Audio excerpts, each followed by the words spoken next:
Ďakujem. Mám veľmi stručnú otázku na pána profesora. Po úvode do problematiky peňazí a bankovníctva na základe princípov subjektívnej školy a kvantitatívnej teórie peňazí, akým spôsobom hodnotí súčasný stav a predpokladané zásadné zmeny, ktoré nastanú vo finančnom a peňažnom systéme. Ďakujem.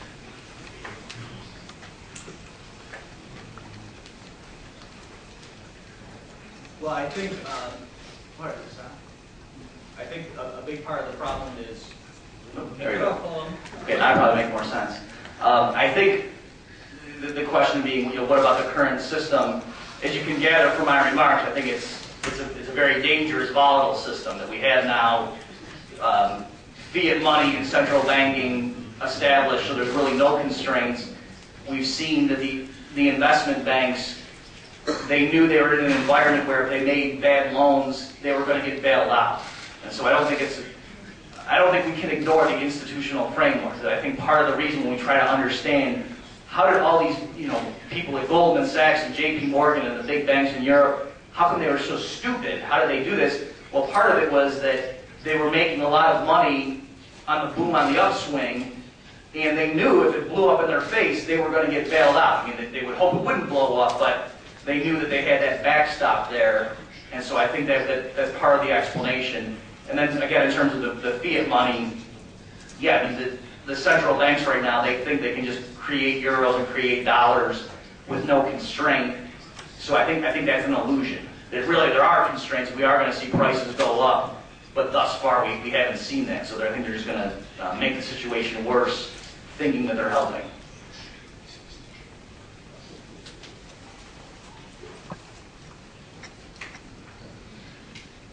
I want to be a finalist, I would like to ask about the limited quantities of gold today. What do you think about, is it possible to actually have a set of currencies backed by gold given the limited quantities in the world? And if not, what would you suggest as an alternative to this? Whether, like, as you said, the private banks loaning their own money, or a basket of commodities to supplement gold?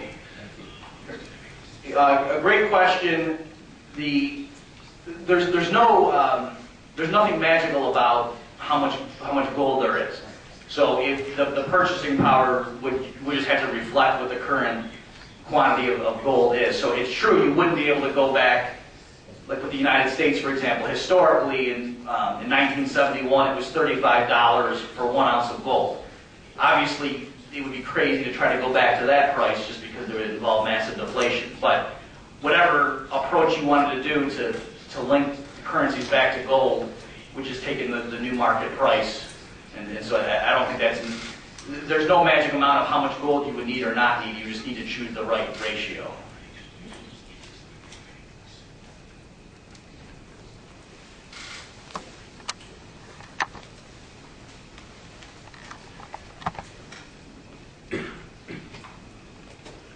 But anyway, when we saw the chart, it cannot be denied that the gold was stabilizing price.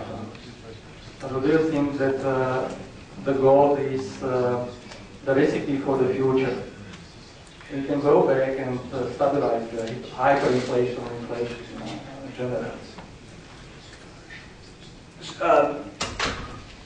Yes, I mean, let me be clear. I actually, it's not my mission or my purpose to say I think that my plan for salvation is all the central banks tie their currency back to gold. I think that would ultimately fail too, just because the next time a crisis came, they would all abandon it, just like they did, right? So in World War I, if a nation that's sending bombers over to you drops the gold standard so they can print more money and buy more bombs, people aren't going to say, well, we're sticking to the gold standard, right? They're going to think that, oh, we need to do the same thing. So it's, if we ever got back into a situation where people believe that, oh, we need to abandon gold once again because of this worldwide catastrophe, I wouldn't trust them to do it. So what I'm just trying to explain is historically what the virtue of the classical gold standard was and why things are so bad now.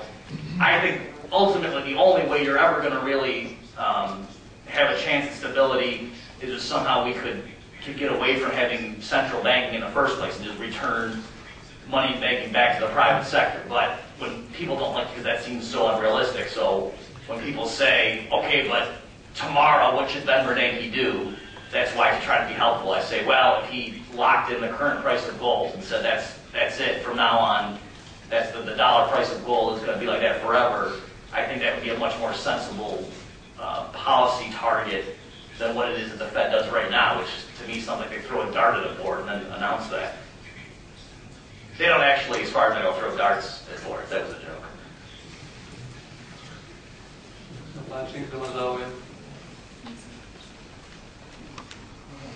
My question regards to two fundamental things in your presentation. The first was the production of fiat money, and the second was fractional reserve banking.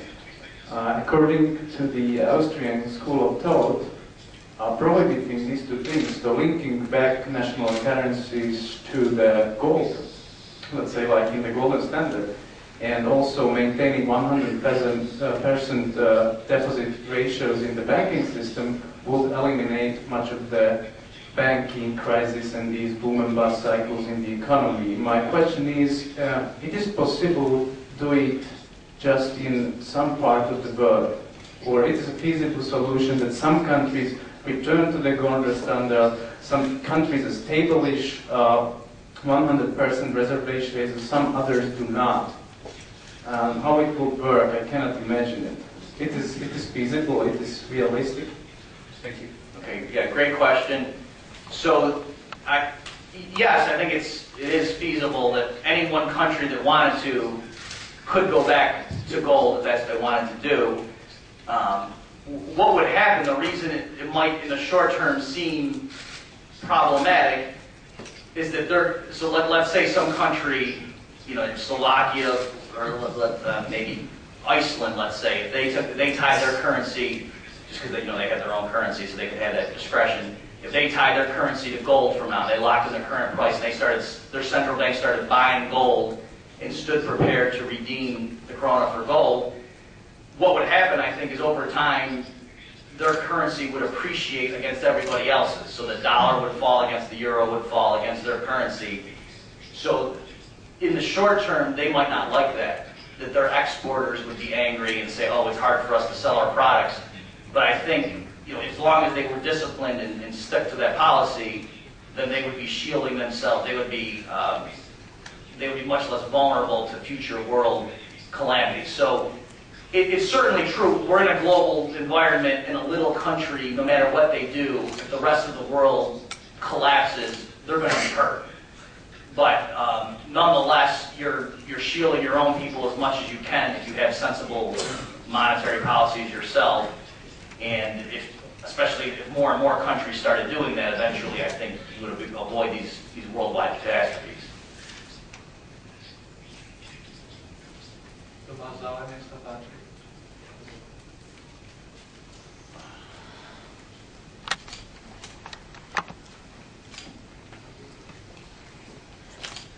Thank you. I would like to ask you, what do you think about the project of North American Union and the new currency Amero? Should we consider it only as a conspiracy theory, or could it be I don't know, possible real American future? Thank you. Okay, so another good question. Got a lot of good questions. The question is this: there's been a proposal for what's called the Amero, and that would be a currency that would be a regional currency that Canada, the United States, and Mexico would all use. So of course, the term Amero being based on the term euro. So there are people that are very suspicious in the United States and elsewhere. They think that this is a plot of the international bankers. They're trying to take over the world. What I can say for sure is there really has been a proposal. I mean, there are academic economists in Canada, for example, who proposed this. I mean, there's papers you can Google the case for the Amero, and you can get the credentialed economist who came up with it. And this guy's point is to simply say, for all the reasons that the euro was supposed to be a good idea, we could do the same thing in North America and unify that. I personally think it would be a bad idea because, and that's also why, in case if someone wants to ask more about this, I can elaborate. I don't think the Euro project as currently conceived was good either, because what happens with these regional currencies in their modern form is the individual countries sort of give up their sovereignty to an organization that doesn't really answer to anybody, that it's sort of above them. So once your financial destiny is tied to this organization, the individual people in the various countries lose the ability to control what happens to them. So I would oppose the introduction of the Amero. I think that as bad as U.S. monetary policy is now, at least if Americans get angry enough, we might be able to make Ben Bernanke change his mind. But if it was some group that was not just answering to Americans, but to Canadians and Mexicans, there's that many more people that would be able to form a coalition to oppose bad policies.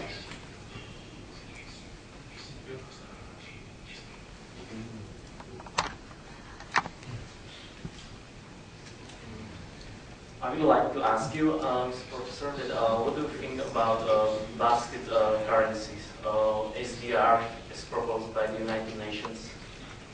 Is this also real or just? Okay, yeah, so the question is, the International Monetary Fund, the IMF, has floated proposals to say, look, clearly the US dollar can no longer be the world's reserve currency. We need to come up with a substitute.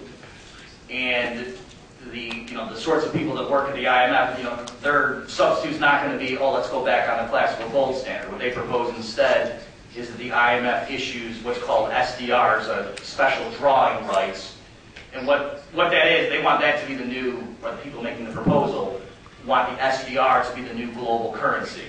So the U.S., because of its falling in its significance and because of reckless Fed policy, now people realize it can't be the dollar anymore, so instead everybody will use these SDRs as the reserve currency. And what is it? It's a special claim issued by the IMF that's backed up by a basket of currency. So that the dollar would be in there, but so would the Chinese yuan, so would the Japanese yen, so would the euro, and maybe they would have some commodities in there also to give the thing a solid foundation while the rest of the world adopted it.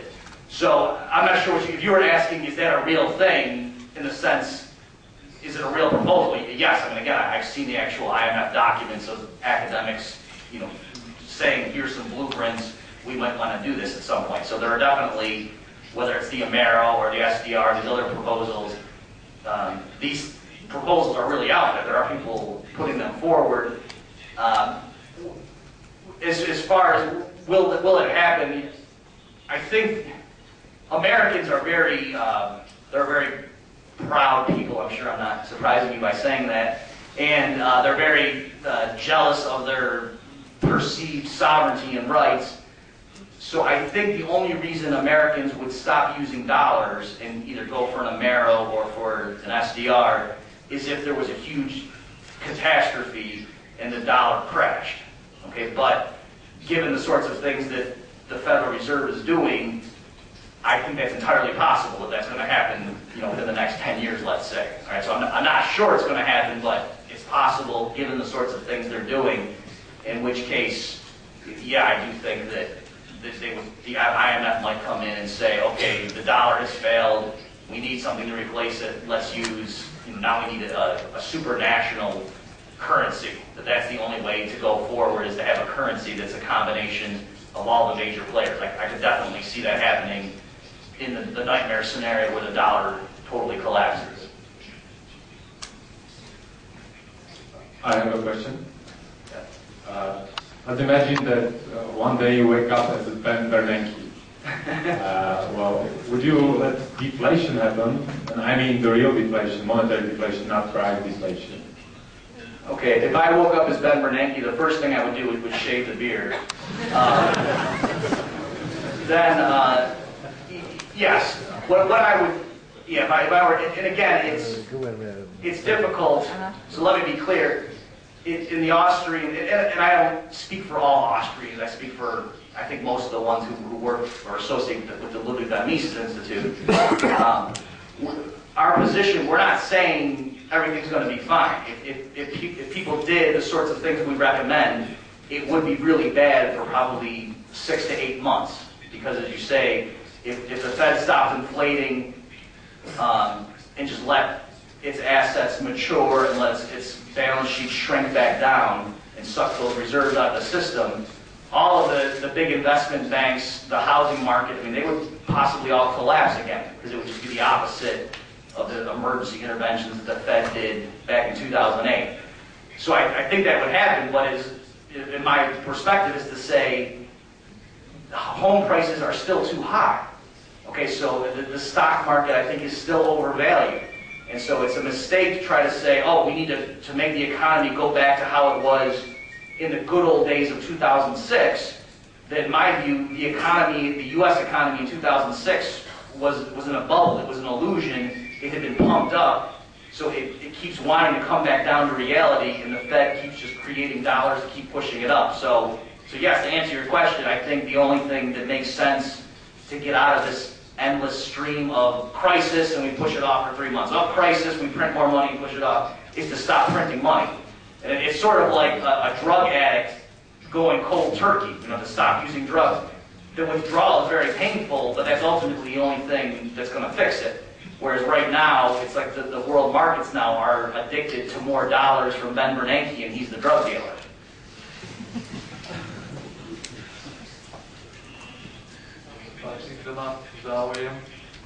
Áno, ďakujem.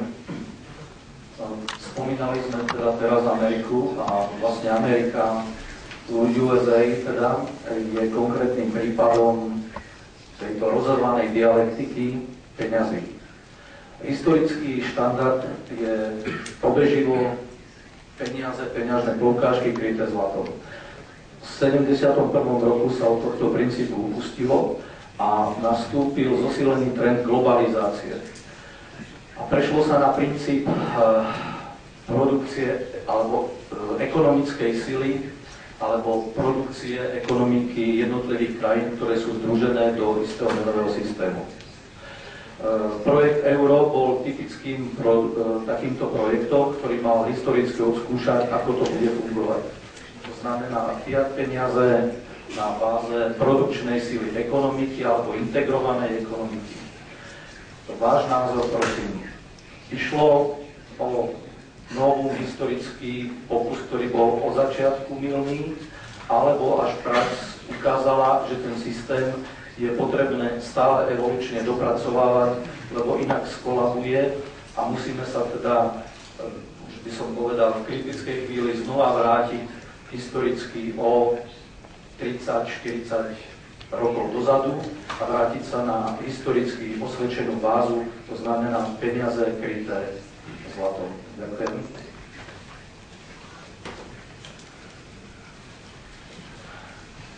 Okay, let me say one general remark. The dream of the euro, the appeal of it, is this idea that, oh, we're going to integrate and we're going to have just like a common currency among this large economic region, and so that will lower transaction costs, right? It's very convenient if you're French and you go to Germany or you go to Austria or wherever, that you don't have to change the money over. That's very convenient, and so especially if you're a business and you have operations in multiple countries, you don't have to worry about exchange rate risk. You don't have to worry about the currencies moving against each other. So it makes things very easy. So for the very reason that money is useful, that everybody in one town or one city all uses money, if you can understand why that makes sense, well then, by extension or analogy, it makes sense that everybody in the same continent should use the same money. Right? So that's the underlying logic of it.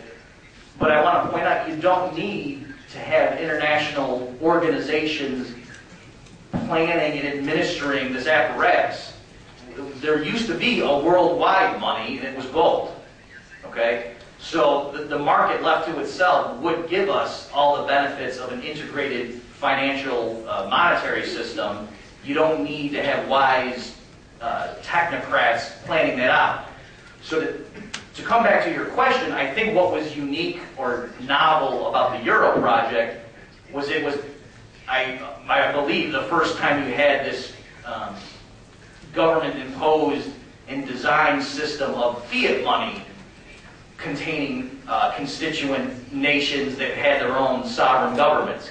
And so I think that's why this project never really had a chance of working, because of the natural instability in which we've seen in practice now.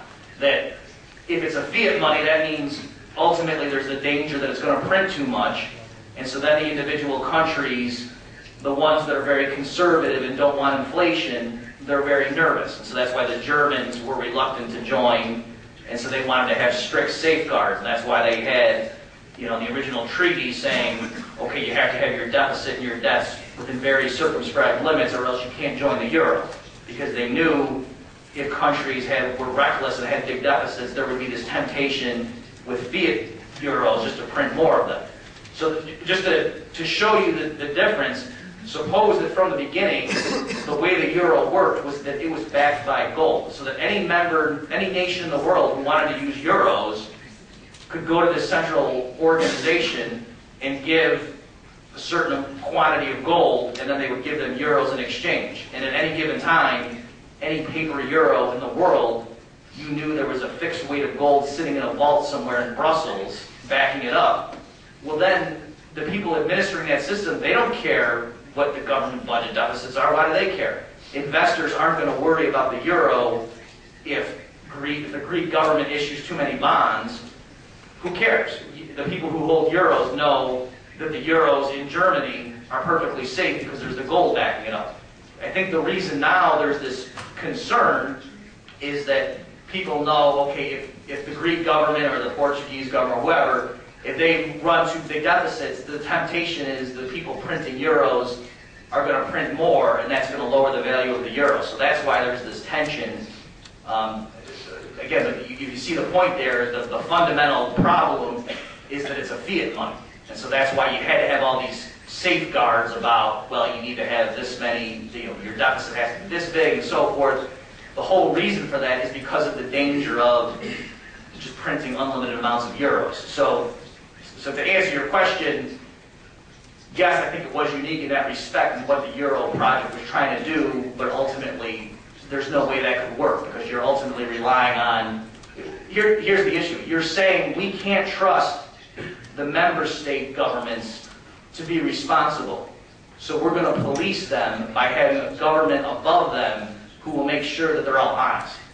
And I think, if you know you can't trust the local governments to be honest, why would you trust the people up here? And that's exactly, of course, what happened is, yeah, on paper you had all these strict requirements before you could join the euro. Your government, your fiscal behavior had to be according to these rules, and nobody enforced it. They didn't care. So it's, the classic political problem of who guards the guardians. I think it's the same thing here.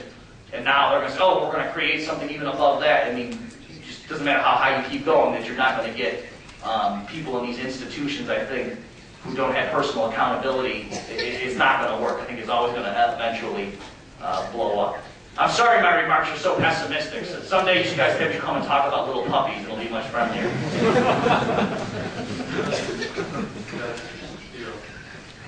I would like to ask about Bitcoin. You have heard about this type of currency, the peer-to-peer cryptocurrency. Oh, no. Okay, just my general. Okay, so the question was about, it's called Bitcoin. I don't know how familiar you guys are with it. I'm not a very technical person in terms of computers. The idea is there's mathematical algorithms, and it's electronic currency, and it can only grow at a fixed rate. And so the idea is there's lots of people in the United States and I guess around the world. I think it was originally developed by a Japanese guy. The point is they're trying to get people, merchants are accepting it. So the idea is governments can't debase this, that it grows according to the internal algorithm, and it's very hard for it's hard to break the system. The way it works is all sorts of computers all verify the transactions. So it's based on the way cryptography works and public key encryption, if you're familiar with that stuff, which I've read about it, but I can't reproduce it for you here. So anyway, to answer the question, it's a very interesting concept. I think I've done a little bit of investigation into it. So far, it looks like it could work, and the only issue will be will enough people adopt it? Because right now, just a few people are using it. The only way it can actually become a useful money is if millions of people adopt it. Hello? Okay. I'd like to ask, I know there are two different opinions between the proponents of the free banking system. One thinks that it will evolve to a system where all the banks will need to have 100% reserves because everything can otherwise be unstable. But another economists think that even the fractional reserve banking will be stable and that it will inevitably evolve to this because it is more effective. I'd like to know what's your opinion about it. Okay, good question. So what he's touched upon, I want to make sure I'm not misleading you. I think most Austrian economists today would endorse 99% of what I said in this lecture. There is this small disagreement, though, among current Austrians that some of them say the problem is not fractional reserve banking per se. If we just let, so I think just about all Austrians today think ideally you wouldn't have a central bank, that you would just have banks would be regular private businesses, just like restaurants and hair salons are private, you'd have banks and so forth. But the issue is, should it be illegal to issue more paper tickets than you have gold in the vault? Should that be a crime? Or as long as your customers all know exactly what you're doing and they know the risks and they know if there's a bank run, the issuer might have to say, sorry, we can't give you your money today, come back next week and maybe we'll have your gold for you then. We don't have it right now. As long as that's all contractually specified, so there's no fraud, some Austrians say that's perfectly legitimate, and in fact, that would be a more efficient system. That some Austrians today say it's okay if the currency is elastic, so that if the demand to hold money goes up, it's kind of wasteful that we have to go out and dig up more gold, that wastes real resources. It would be nicer if we could just print up more tickets, and then if the demand goes down, we destroy the tickets and so forth. Whereas there are other Austrians who, following the tradition of Murray Rothbard, who say, no, that's the whole problem, don't you understand? It's this creation of paper out of thin air that expands the money supply and causes the boom-bust cycle. So with this crowd right here, I mean, that's a very technical issue. My own feeling, if I had to guess, is that if the government were bailing out banks and relieving them of their contractual obligations, let me just make something clear. I probably didn't say this in the lecture. Historically, what happened, the reason you had these booms and then busts, even before central banking, but especially afterward, is that the government would take away the consequences to the banks of overextending credit. So in the United States, it was very famous when Franklin Roosevelt came in 1933. One of the first things he did is he declared what was called a bank holiday.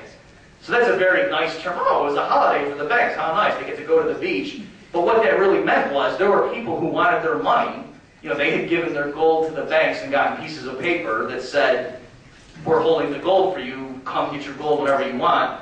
And the banks got caught. And they said, oh, sorry, we don't have your gold. And so instead of them getting in trouble, the government just came in and said, oh, bank holiday.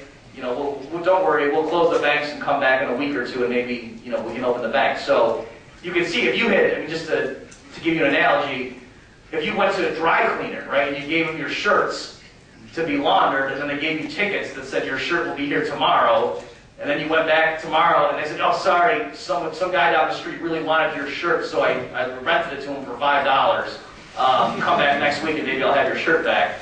You'd be stuck. And if you went to the government and said, hey, these guys, they violated the contract, and they said, oh, dry cleaner holiday, come back in 2 weeks, right? And then the history books would record that the great politician saved the shirt industry by declaring a dry cleaning holiday, right? So that's from from Murray Rothbard's perspective, that's what happened in banking, that you had these bankers who were greedy and lent out money and were very reckless, and then when it came back and they should have failed, the politicians came in and relieved them of their responsibilities. So, to go back to your question finally, I personally think as long as you just got rid of the government's support of fractional reserve banking, I don't really care what happens. I just let the market force decide. My prediction is it would be very close to 100% reserves, but I could be totally wrong. Maybe it would be 1% reserves. I don't know what it would be, but I think what you would see is they would be very stable. That once you had that reserve ratio that the market established, it wouldn't keep changing. Is my prediction. So, but I do also think it would be closer to 100%. But as you say, that is a controversy right now among modern Austrians. Some people say that no, if it's less than 100, you're going to get the boom-bust cycle, and others say no, as long as it's not supported by government, it's fine. Hello? Actually, I have two questions. The first one, well, I really liked your graph where you showed the development of US dollars inflation since 1970s. So my first question would be, how do you see it? What do you think, based on your studies and research, how it will continue after 2010? And the second question is, imagine you had your savings in euro. What would you personally do in the following months or the year? Right, okay.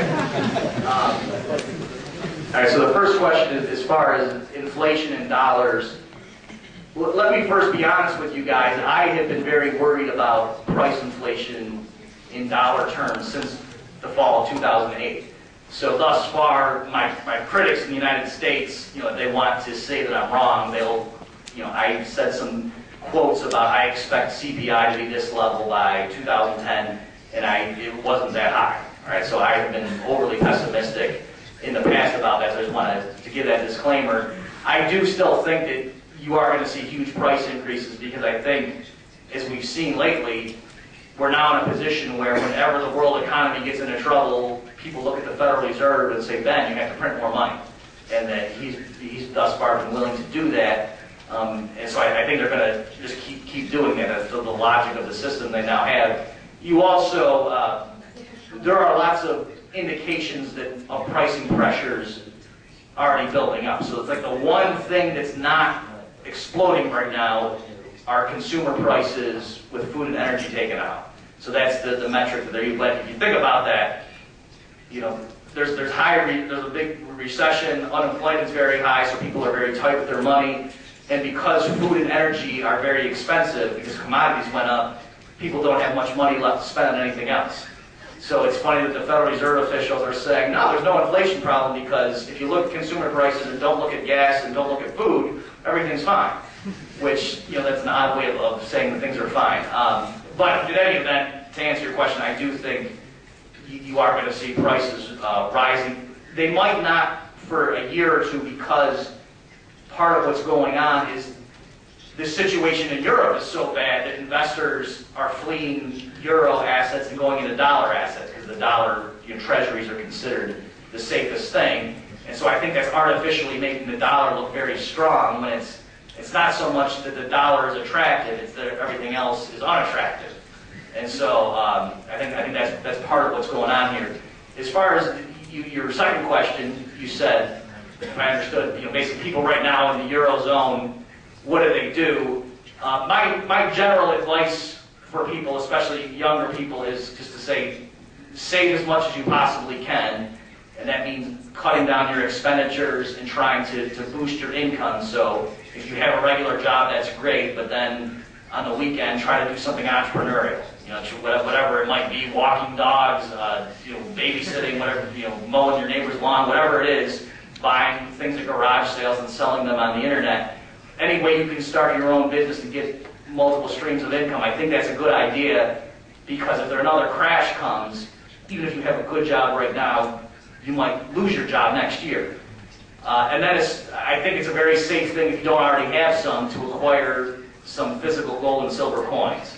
That it's not like it's an investment, but just more as a defensive measure in case we do see massive euro inflation or dollar inflation, that at least if you have some coins, those things will go up in price so you can use them to get over that crisis while your income adjusts to the new level. Hello. How does the von Mises School view the recent findings by Rogoff and Reinhardt? Can you repeat the name? The Rogoff and Reinhardt findings about hyperinflation?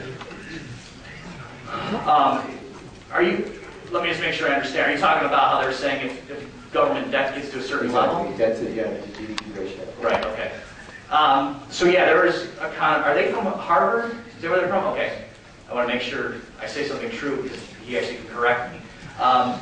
Yeah. So there's recently these economists from Harvard. They had done a historical study, and they were coming up with sort of benchmark rules about when nations, when governments, when their debt exceeds a certain critical threshold. From there, things just go downhill. That it's hard for them to pull back from that abyss. So, to be honest with you, a lot of my colleagues, they're really not that familiar with that paper. To the extent they are, I think we generally like the conclusion that that's what we've been worrying about, big deficits as well, and just saying that to us it seems very obvious that, well, yeah, if governments keep spending more than they have eventually, and they can start printing money to cover the shortfall, bad things are going to happen. And once you go down that path, it's very seductive to say, oh, it's okay, we can run big deficits and monetize it with inflation, and we'll get through this crisis, and then we'll solve the political problems down the road. And that's what's happening in the United States. I'm sure that's what's happening in Europe too, where we know that Social Security and Medicare right now are unsustainable. That right now the beneficiaries of those programs are being promised too much compared to how much we're going to take in worker contributions. But instead of fixing it right now, people are saying, well, we're in the middle of a recession. We don't want to mess. Let's run deficits, print more money. Let's get through this crisis, and then when we're back to prosperity, we'll come back and fix these problems. But they never end up doing that. They just get out of the crisis, then it's the good times, the party, and then the crisis comes again, and they print more money. So I generally am sympathetic to their results, but I haven't studied them in depth.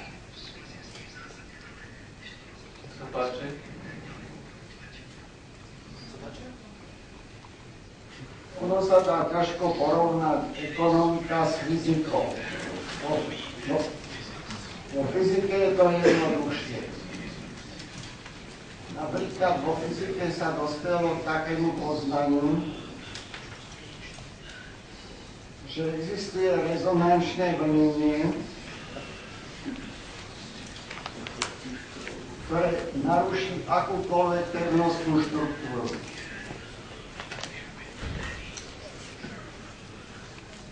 Dôkazom toho je Fukushima. Pretože tá elektrárne nebola zabezpečená na 15-metrové tsunami.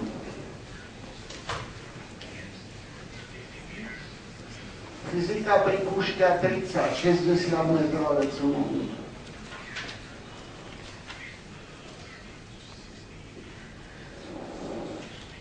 Ako ekonómovia by sa mali všetci zamyslieť nad tým, že bol spustený atomový reaktor, ktorý nevieme regulovať. A tvrdím, ak sa to nestane, tak nie, že môžeme založiť 15-metrové tsunami, 30 metrové i 60 metrové. A preto treba rozvíjať všetky obranné mechanizmy, aby tu sa zabránilo proste týmto nekontrolovaným silám v ekonomike. Máte otázku? No, tak nie sa to súviselo. Okay, I want to express my sympathy for the translator, so not only does he have to deal with financial terms, but he now had to interpret physical terms as well. Yeah, I mean, I agree with your sentiments. From my perspective, I just want to point out that you also want to be careful, and just because some politicians or central bankers say, oh, we're going to put these new safeguards in place, that doesn't actually mean that we're necessarily safer, right? That there's a possibility that the very thing that they think is helping is actually going to make things worse. So again, if the Austrian analysis that I showed you is correct, it's not true to say that. I'm not sure if that's what you were saying, but in any event, it's not necessarily true that central banks coming in and regulating the private banks is at least making things less volatile, because again, we saw that might be crippling the private competitive mechanisms that would be limiting speculation. Thank you. I'm not an economist, so I might have a stupid question, but I read in the newspaper that it's not worth buying gold right now because the prices of gold rise so high that it's actually a bubble. Could you comment on Okay. this? Well, I am an economist, and this might be a stupid answer. So yeah, that's why earlier I had given the caveat. I'm not necessarily recommending, if I were advising a hedge fund manager, I wouldn't necessarily say, oh, you want to get 40% exposure to gold and other commodities. I mean, that's a very specific thing, and I don't know, in terms of the time horizon, what gold's going to do. I think it's entirely possible, even a year from now, gold might be a lower dollar price than it is today. That's entirely possible. What I do think, though, is that people who right now don't have any gold or silver coins, if you started accumulating them so that you had, let's say, 3 to 4 months of your income right now in terms of those, I would be surprised if 10 years from now you would regret that. That you'd say, oh, I can't believe that idiot Murphy came and told me to do that. That's, so maybe you don't want to take a mortgage on your house and go buy gold coins. I'm not saying that, but I'm saying it's a very, I think in my opinion, a good defensive mechanism just in case you do have this tsunami, if you will, of inflation, that's going to be, a little scuba air tank to mix metaphors. Na záver by som chcel všetkým nám popriať, aby sme sa naozaj dožili zdravších a slobodnejších peňazí. A zároveň vás chcem pozvať na čašu vína, ktorá je oproti sále. Všetkým vám chcem poďakovať za účasť a pevne verím, že onedlho sa opäť raz stretneme. Chcem poďakovať našim partnerom za spoluprácu a osobitne chcem poďakovať nášmu vzácnemu hostovi za jeho prednášku a za diskusiu. Thank you very much.